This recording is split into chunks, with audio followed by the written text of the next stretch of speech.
Welcome to राजगणा gold. स्वागत आहे मित्रांनो तुमचं माझ्या यूट्यूब चॅनलवरती।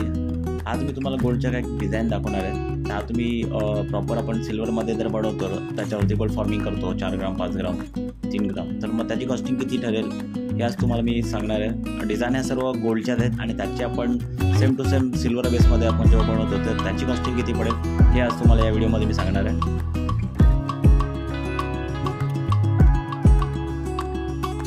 या सर्व डिझाईन तुम्हाला राजगणा गोल्डमध्ये बनवून भेटतील।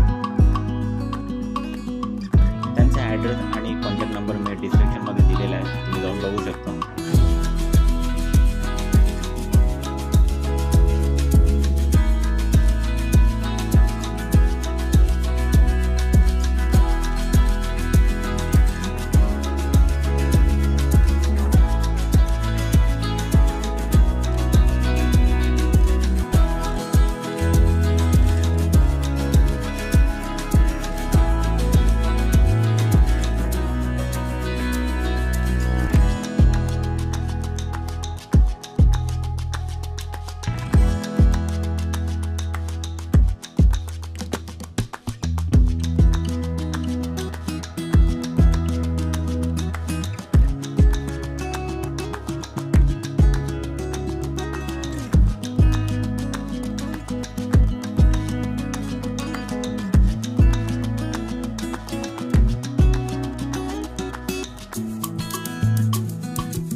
अशा सुंदर डिझाईनसाठी आपल्या चॅनलला नक्कीच सबस्क्राइब करा आणि व्हिडिओ आवडला असेल तर लाईक करा। धन्यवाद।